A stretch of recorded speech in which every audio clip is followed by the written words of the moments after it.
Have you ever wondered what really happens to the souls of those who've been cremated? Does the way we leave this world truly impact where we end up after death?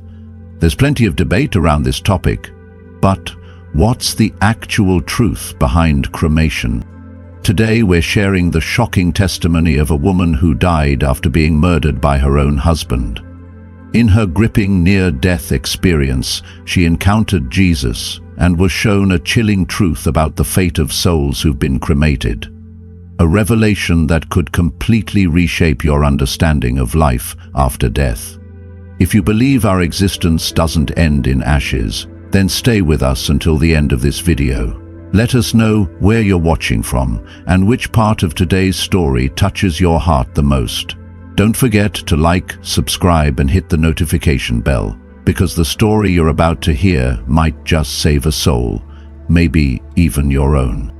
And now, this is her testimony. Hi there, I'm Avery Bennett. Honestly, I never thought I'd find myself here, recounting such an intense experience. For a long time, I kept the details of that night to myself. It wasn't fear of judgment holding me back, it was more of a struggle to process what had taken place. How could I articulate something that goes beyond the realm of our everyday knowledge? How can we possibly describe an experience that turns our whole perception of life and death upside down? But here I am, feeling it's finally time to share. Now, let me clarify that I'm not any kind of expert or inspirational speaker. I'm just a regular woman who went through something truly remarkable, an ordinary mother who discovered an inner strength she never knew was there. I experienced death and came back feeling there was more to my existence than I had previously imagined. My story isn't just about a violent encounter or a brush with death. It's about facing real death and returning unexpectedly. It's about uncovering the hidden layers of life that we can't even fathom, and sometimes hitting rock bottom is what helps us truly see the light. Before all of this unfolded, I lived what many would call a typical life. Sure, I had my good days and my tough times like anyone else. I was a mother to Dylan, my cherished son who had been relying on a wheelchair since he was 8 years old. I was also married to Simon, and I thought our relationship was solid until the revelation of a betrayal that rocked my world. I won't sugarcoat it. The months leading up to that fateful night were pure hell. Physically and emotionally drained, I dealt with an unrelenting ache in my left arm that no one around me seemed to take seriously. It felt as though my body was trying to warn me about something crucial, but honestly, I was too busy juggling everything else to listen. Then, on a night that began like any other, everything changed. That was the moment I transcended the boundary between life and death and returned to tell my tale. I understand if skepticism arises regarding what I'm about to share. For some, it may sound unbelievable or like a mere fantasy, but I assure you, every word I'll recount is genuine. Life can really throw you for a loop, can't it? I've got a story to share, one that begins with heartbreak, but eventually finds its way back to hope. This is about my journey through death and what I learned on the other side. It's a tale filled with pain, love, tough choices, and a new purpose. My hope is that my experience resonates with you and prompts some reflection on life and the decisions we make every day. So let's rewind a bit. Months leading up to that life-changing night were chaotic. My marriage felt hollow, a facade, and I was left scrambling to pick up the pieces after a deep betrayal. Simon, the man I had devoted years to and the father of my child, didn't just let me down in our relationship. He also shattered my trust in my closest friend. The gut punch came when I found out he was involved with her. Not only was she my best friend, but she was also pregnant. Imagine the humiliation as this scandal became public. Suddenly, I was in the spotlight, and my pain was on display for everyone to see and gossip about. The whispers followed me wherever I went. The pitying glances were unrelenting. I felt so exposed during that time. Simultaneously, there was my son Dylan. He had been confined to a wheelchair since he was 8, and witnessing his struggles was heartbreaking. I worried constantly about whether he'd fulfill his potential, spending sleepless nights imagining all the limitations he might face. But there was more to come for both of us, as life often has a way of surprising us. Around that same chaotic period, I started experiencing this weird pain in my left arm. It wasn't a typical ache, it was a troubling mix of numbness and weakness. At times it felt like I was carrying the entire world in that arm, but honestly, who had time to dwell on such things? Everyone seemed more interested in the unfolding scandal than in my well-being. As for Simon, once he realized the baby my ex-best friend was carrying wasn't his, he was desperate to mend the damage. He begged for my forgiveness, claiming he had changed, that he wanted to repair what had been shattered. But honestly, how do you even begin to rebuild after something like that? Each of his attempts felt like salt in an open wound, and the love I once harbored for him slowly transformed into something much darker, bitter, resentment. Every time I caught a glimpse of him, memories of betrayal flashed through my mind, dragging up feelings of humiliation. Any sweet words he spoke felt insincere. They fell flat, like echoes in a vast, empty room. I felt like I was stuck, completely trapped in a marriage that had lost its meaning, in a life that felt utterly unfamiliar. The longing for an escape was strong, but I was at a loss about how to make that happen. Each day wore me down more, both physically and emotionally. My body ached, and my spirit was shattered. Unbeknownst to me, I was nearing a breaking point, and something was on the horizon that would radically alter my existence in ways I couldn't foresee. The night came quietly, just like so many before it. I was really striving to find a sense of normalcy, desperate to break free from the unrelenting tension that had taken over my life, so I opted to play poker with friends. It was a perfect diversion, a little pocket of time where I could momentarily forget everything. In those moments, I felt like Avery Bennett again, not the woman who had been wronged, not the anxious mother, just me. The laughter around the table felt real, bringing a breath of fresh air into my lungs after a long time underwater. But of course, peace is fleeting. Just when I started to feel some semblance of happiness, Dylan staggered into the room, ready to spoil the moment. He always had that uncanny knack for breaking any happiness I managed to grab hold of, and tonight was no exception. His eyes were bloodshot, and the smell of alcohol on his breath was unmistakable. He'd clearly had one too many. He demanded I come home with him, and I felt a whirlwind of emotions. Anger flared up inside me. Fear crept in about what might happen if I refused, and an overwhelming exhaustion threatened to swallow me whole. In a moment, I still don't quite understand, I gave in to his request. Perhaps I was just too tired to keep fighting. Maybe in some distant corner of my heart, I clung to the hope that somewhere, somehow, redemption was still possible.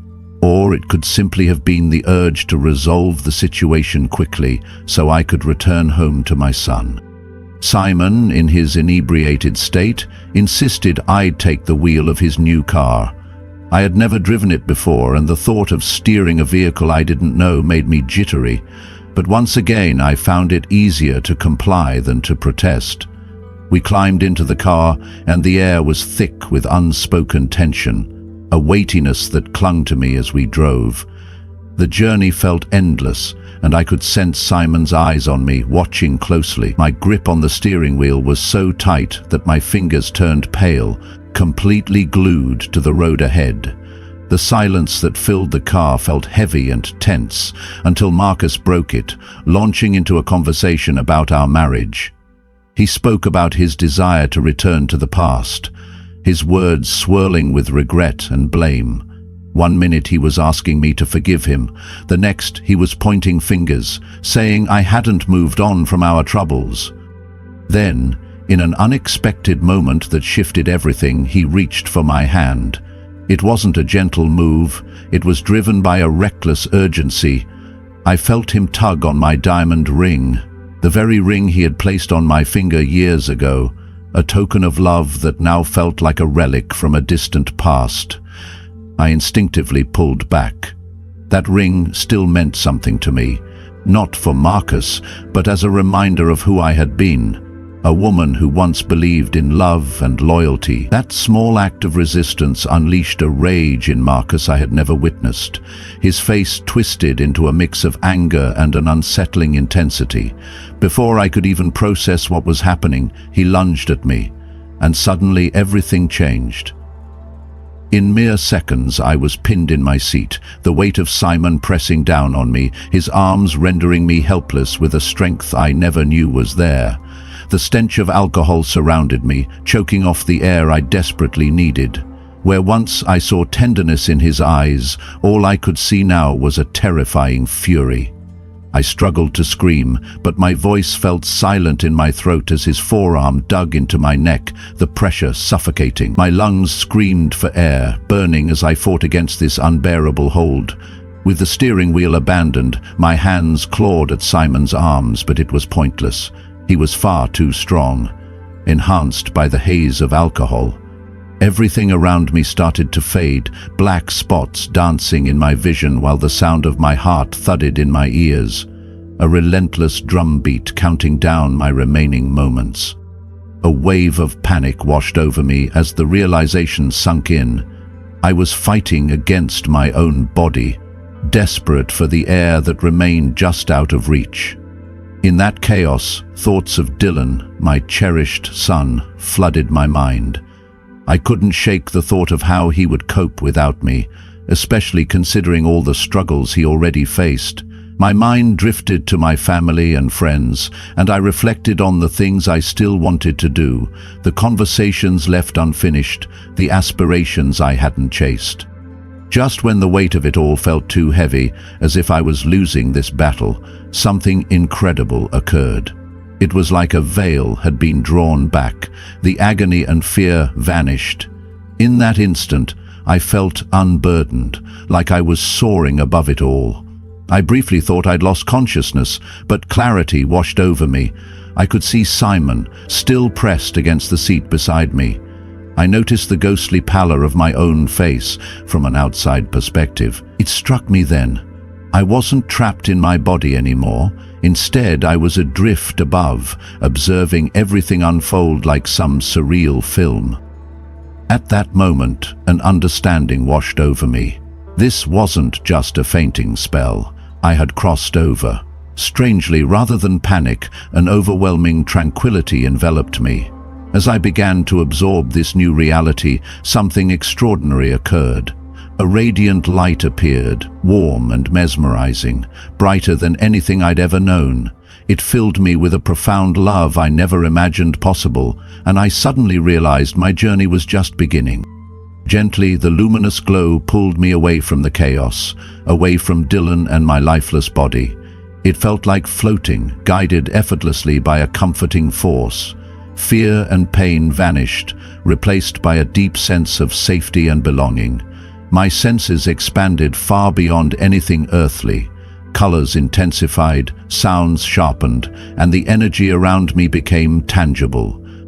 Then, unexpectedly, I found myself in a realm impossible to describe, a place existing beyond space and time, where past, present, and future merged seamlessly. Everything suddenly made sense. It felt as though all universal knowledge was accessible to me. I understood life's true essence, the profound nature of love, and saw clearly how each of our choices and actions weave into a vast cosmic tapestry. Life was no longer just a linear progression, but a rich mosaic shaped by every experience, connection, and struggle. I reflected deeply but without regret, embracing an acceptance I'd never known. Within this profound realization, I sensed a powerful presence, not a traditional being, but an energy of unconditional love surrounding me, guiding me gently through layers of insight. Our communication required no words. Truths about life's purpose, suffering, and the afterlife effortlessly became clear. Life on Earth, I learned, was a journey of growth, and love stood as the universe's greatest force, surpassing even death itself.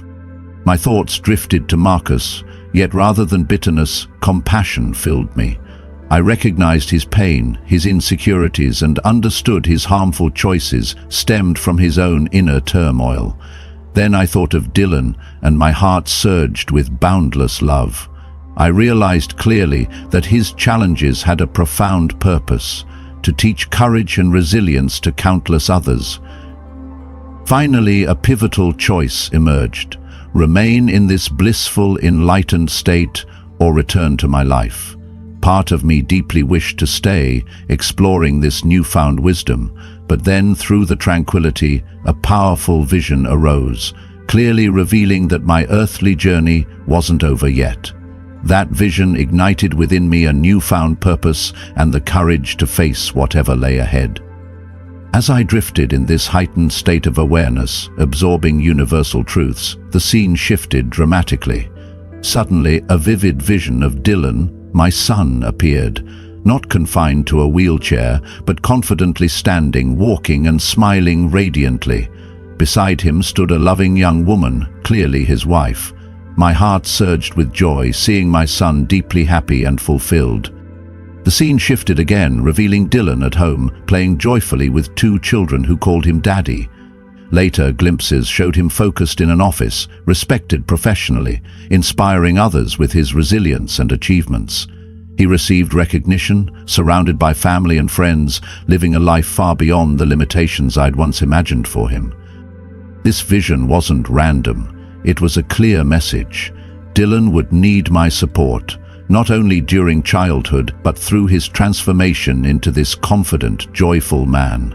My role in guiding him became unmistakably essential.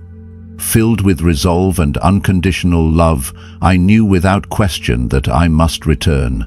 Though I understood the journey ahead would be challenging, clarity had finally arrived. My heart was firmly set on returning, committed to helping Dylan achieve the bright, purposeful future I'd witnessed. However, before I could make my way back, there was one final journey awaiting me. A place that would forever alter my understanding of life and death. Suddenly, the comforting warmth I'd felt faded, replaced by a suffocating darkness pulling me downward into an abyss unlike anything I'd imagined. This wasn't the hell of folklore with demons and pitchforks, but something far more visceral and haunting. The air thickened into a choking mixture of sulfur and despair, temperature swinging violently between searing heat and biting cold. All around me, anguished souls swirled, trapped not in physical bodies but in endless nightmares of their own creation. Some were engulfed in flames that never consumed them, while others languished in darkness so profound that hope itself was extinguished. Many were forced to repeatedly relive their worst moments, caught in relentless cycles of guilt and regret. The overwhelming noise, a chaotic orchestra of screams and pleas for mercy, filled me with dread. Amid this horror, I noticed that some souls appeared as if they'd been cremated. Fearfully, I turned to the faint figure of light beside me and asked, "Are the ones who were cremated here because of that?" The answer reached me not through words but profound understanding. Cremation itself wasn't a sin. It was the life they'd lived that brought them here. Each person's suffering reflected their choices, actions, and intentions. I realized this wasn't punishment from an unforgiving God, but a reflection, a mirror held up by their own deeds. Souls trapped by greed, selfishness, indifference, or an inability to forgive themselves suffered greatly. Compassion filled me as I saw how many souls didn't realize they held the power to leave. Their entrenched habits prevented them from seeing a way out. My thoughts drifted to Marcus, whose violence had led me here. Instead of anger, I felt sorrow, recognizing that without change, he might face a similar fate. The experience taught me the immense weight our choices carry. Every action we take can lift us or drag us deeper into darkness. Gradually, I felt myself gently pulled from this harrowing place, back toward my physical body.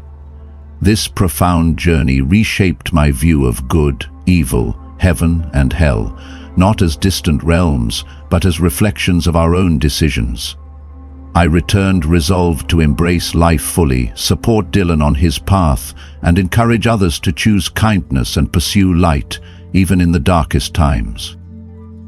Armed with this new understanding and a strong sense of purpose, I felt ready to face whatever lay ahead.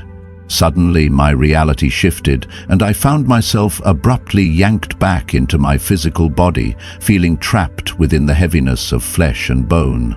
Just moments before, I had floated effortlessly in a state of infinite peace, my mind illuminated by universal truths. Now, that profound knowledge rapidly faded away, slipping from my grasp like water through my fingers. The harder I tried to hold on to it, the more quickly it vanished, leaving behind only faint echoes of its existence. Breathing became excruciating, as though my lungs had forgotten their most basic function. Every inhale burned painfully, my chest throbbed fiercely, likely due to the desperate attempts to revive me. Each heartbeat felt monumental, an agonizing effort. The contrast between this intense physical pain and the serenity I had known just moments earlier was staggering. As I opened my eyes, the world around me appeared strange and muted, sounds muffled, as if I were peering through a thin veil separating me from reality. Then my gaze landed on Simon. He stood close by, trembling, his expression filled with panic and terror. He frantically shook me, desperately calling my name, gripping me tightly in a manner that now felt utterly repulsive. The man I once loved deeply now seemed like a complete stranger, someone who had nearly extinguished my life. Gathering all my strength, I whispered weakly, "Let me go." Yet Simon either didn't hear me or chose to ignore my plea, continuing his panicked attempts at rescue. But his efforts felt like further violation, a reminder of the violence I'd just endured. Fueled by a sudden surge of adrenaline, I managed to push him away. My body protested sharply, but I forced myself out of the car, stumbling onto the cold ground. The crisp night air hit me, refreshing yet harsh, as I took deep, painful breaths, savoring each one. My senses were heightened yet dulled at once, noticing familiar yet strangely distant scents of wet grass and the faint barking of a dog. Flickering streetlights lent an eerie, surreal quality to the scene. Behind me, Simon exited the car, anxiety and remorse mixing in his voice. "Avery, please, let me help you. I'm so sorry. I don't know what came over me." His words cut sharply into the silence. Turning to face him, shock briefly overtook me. Simon appeared diminished, small, pathetic even. For a moment, compassion stirred in my heart, a fleeting acknowledgement of the chaos we'd both contributed to. Yet the painful reality quickly flooded back, the suffocating pressure on my neck, the terror and desperation I had experienced only minutes earlier. "Don't come any closer," I commanded firmly, surprising myself with the strength in my voice. "It's over, Marcus. Completely."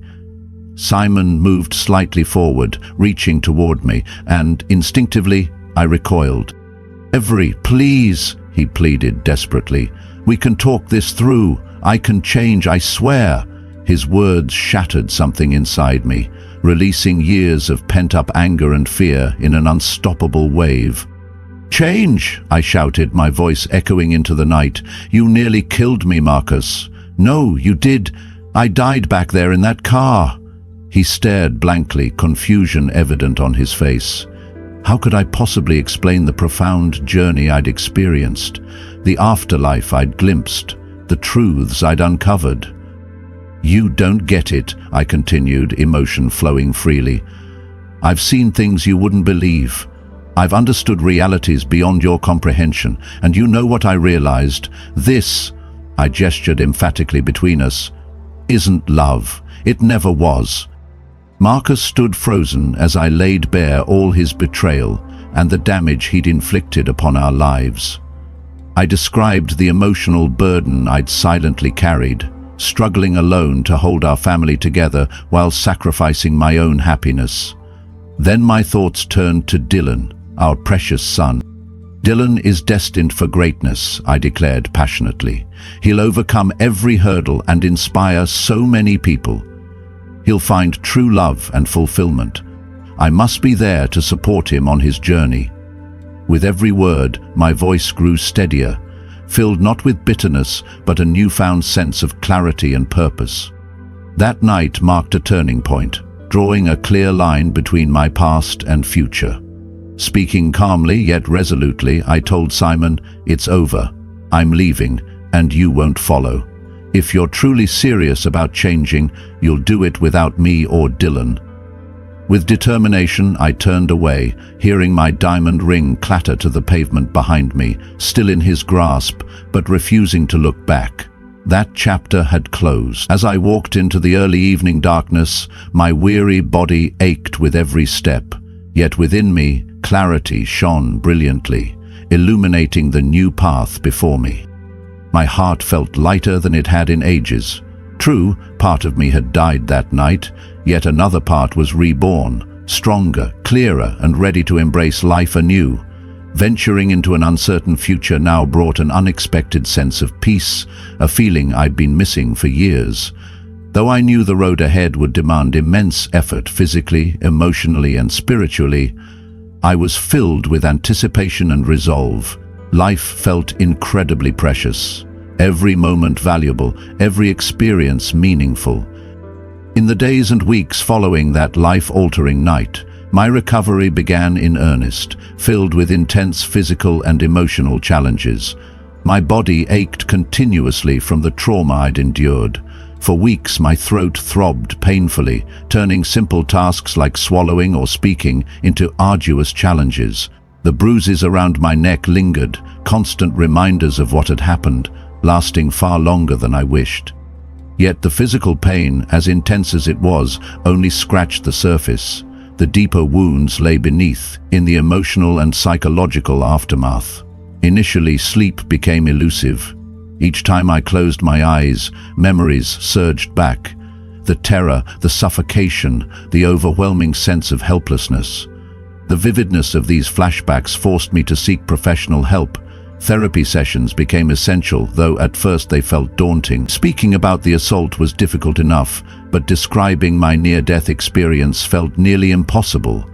I feared my therapist would dismiss my profound journey as delusion or mere hallucination. However, with each session, I gradually unraveled the tangled emotions and memories I'd carried. Recovery was more than healing wounds. It involved confronting complex feelings toward Marcus. My emotions fluctuated between anger and betrayal, tempered by moments of unexpected compassion. Remembering the insights gained during my spiritual journey, I began to see Marcus as someone deeply troubled, driven by his own unresolved pain. Although his actions remained inexcusable, understanding their root made forgiveness seem achievable. This reconciliation of conflicting emotions was a painful yet necessary process for my own peace. Throughout this turbulent period, Dylan stood by me unwaveringly. At first, he was understandably confused about why we'd suddenly moved into my sister's home and why his father had vanished. I carefully explained things in a gentle, age-appropriate manner, shielding him from traumatic details. His resilience in adapting to our new circumstances inspired me deeply. The vision I'd glimpsed of Dylan's future, a confident, accomplished, fulfilled adult, became my guiding star, motivating me even when life felt overwhelming. Gradually, our lives began taking shape once more. I secured a cozy apartment for us, a place we could call home. Returning to work posed its own challenges. At first, concentration was difficult, and the sympathetic, curious stares from co-workers were heavy burdens. Yet as the days passed, I slowly regained confidence, rediscovering a rhythm of normalcy.